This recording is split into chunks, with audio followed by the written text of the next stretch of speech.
તમને યાદ છે આપણે નાનપણમાં છે ને આપણા નોટબુકમાં ઊભા બે લીટા કરતા અને આડા બે લીટા કરતા, અને પછી સ્કૂલમાં ટીચર હોય કે ઘરના લોકો હોય આપણે એમને છે ને દોડીને ઉત્સાહ સાથે જઈને કહેતા કે જુઓ મેં ઘર બનાવ્યું. પણ એક ઉંમર પછી સમજાયું કે ઘર એમ ના બને. લાગણીઓનો ઉમકળો અને પ્રેમના સુહાસની મહેક એટલી જ જરૂરી છે. અને એમાંય સમજણ અને સહન શક્તિનો મેળાપ થાય ત્યારે ઘર ગોકુળ જેવું બને. મારી ફર્સ્ટ બુક જિંદગીના સરનામે આ પુસ્તકમાં મેં આ વસ્તુ લખી છે. વાત અને મુદ્દો આજે એ છે કે આજે છે ને હું, મારી નાની બહેન, મમ્મી પપ્પા અમે લોકો ઘરે, પોતાના ઘરે અમે લોકો ઘડો મૂકવા ગયા. એટલે કહી શકાય કે મારે એ પાછળના દિવસમાં જઈને એવું નથી કહેવું કે બાળપણમાં જે પણ થયું એ વિશે મારે ચર્ચા નથી કરવી, પણ બસ એટલું કહેવું છે કે વર્ષો પછી જ્યારે પોતાના ઘરમાં પ્રવેશ કરો ને ત્યારે એક અનુભૂતિ, આમ જેમ દરિયાનો કિનારો, આપણે દરિયા કિનારે ઊભા હોઈએ ત્યારે આપણને દરિયાના મોજા જેમ આવીને સ્પર્શે ને, એમ એક પોતાનાપણાની અનુભૂતિ આપણને સ્પર્શે જ્યારે એ ઘરમાં પ્રવેશ કર્યો. તો આજનો એ વ્લોગ વિઝિટ હું કોઈ નેક્સ્ટ વ્લોગમાં કરાવીશ, પણ આજે ચહેરા પર, ચારેય લોકોના ચહેરા ઉપર જે ચમક હતી ને એ મારે તમને આ વિડીયોમાં શેર કરવી છે. તો ચલો.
એટલે બાજુ ગઈ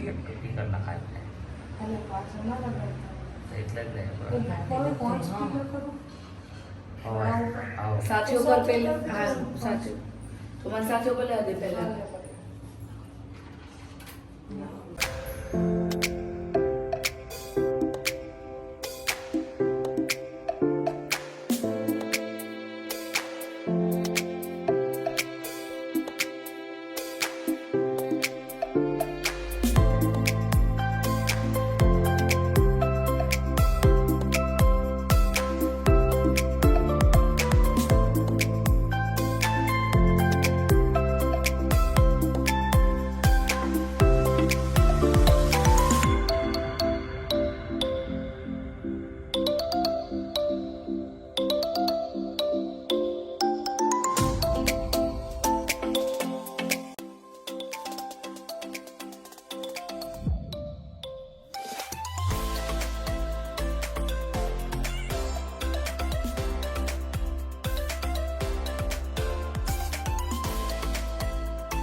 હવે એ જરીક હું કેટલો મોટો કરી દીધો.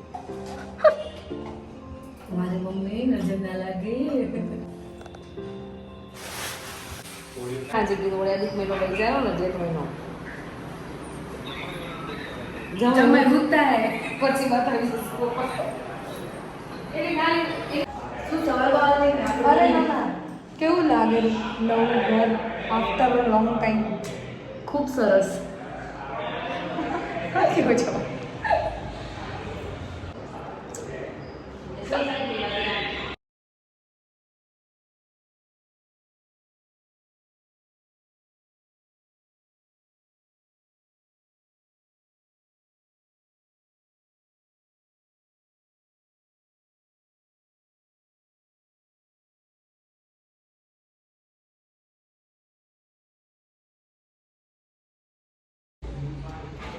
હે ગુડ મોર્નિંગ ગાઈઝ, નવા ઘરની નવી બાલ્કનીમાંથી આપનું સ્વાગત છે.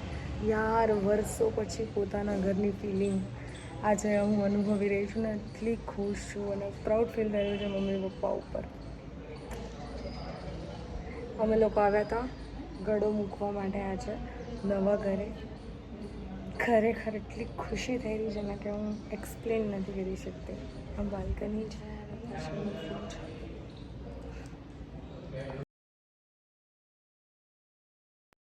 આમ ક્યારેક એવું સવાલ થાય કે એવું ક્યાં લખ્યું છે કે ખાલી માતા પિતા જ આપણને અપ્રિશિએટ કરી શકે, યા તો આસપાસના, યા તો આપણાથી ઉંમરમાં મોટા હોય એ જ આપણને અપ્રિશિએટ કરી શકે. ક્યારે તમે તમારા મમ્મી પપ્પાને અપ્રિશિએટ કર્યા છે?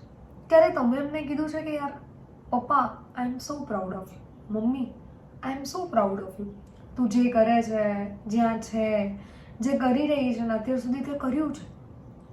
અને પપ્પાને ક્યારે કીધું છે બેસીને કે પપ્પા તમે જેટલું પણ સ્ટ્રગલ કર્યું, જે પણ કર્યું, જે મહેનત કરી, અમારી પાછળ દિવસ રાત ભેગા કરી અને તમારા એક સમયના સપનાને સાઈડમાં મૂકીને અમારા સપના સેવ્યા, એના માટે થેન્ક યુ અને પ્રાઉડ ઓફ યુ. આજે મને કહેવાનું મન થયું કે જ્યારે બે જણની મહેનત થકી વર્ષો પછી આ સમાજની વચ્ચે રહીને ઘણા બધા વ્યવહાર નિભાવીને, સંબંધો નિભાવીને, વ્યવહાર પૂરા કરીને જ્યારે બે માણસની મહેનત રંગ લાવે ને તો એ કેવી હોય. એ કોઈ કાગળ પર ના હોય, એ ફોનના વોલપેપર પર ના હોય, એ ક્યાંય બીજે ના હોય, એ બસ એમના ચહેરા પર હોય અને એથી વિશેષ એમની આંખોમાં ઝળહળી આવતા એ અશ્રુમાં હોય, એ લાગણી ત્યાં વહેતી હોય. તો આ મેં છે ને આજે જોઈ મારા મમ્મી પપ્પાના આંખોમાં. જ્યારે ફાઇનલ થયું ને આ બધું, ત્યારે આમ નાનું બાળક એની મનગમતી વસ્તુ મળી હોય ને ખુશ થયું હોય ને, મેં એ બે જણને એવા ખુશ થતા જોયા છે. અને આવા ખુશ લગભગ એ છે ને વર્ષો પછી થયા છે. ત્યારે એમ થાય કે યાર બીજા બધાનું નથી ખબર, પણ મારા માટે હંમેશા છે ને હિંમત, ઇન્સ્પિરેશન અને કંઈક કરી છૂટવાની ભાવના એ બંને જણામાંથી જ આવી છે. અને આ વિડીયોના અંતમાં બસ એટલું જ કહીશ, મમ્મી પપ્પા સરનામું બદલાયું છે અચૂકથી મારું, પણ આજે પણ તમારી તકલીફોમાં કે તમારા પ્રેમ, તમારી તકલીફોનો હિસ્સો, તમારા પ્રેમનો હિસ્સો બધું હું છું જ અને હંમેશા રહીશ. ફરીથી કહું છું કે તમે જે છો, જ્યાં છો, જે પણ છો, I am so proud of you, love you so much અને બહુ જ બધું miss you. Thank you for everything.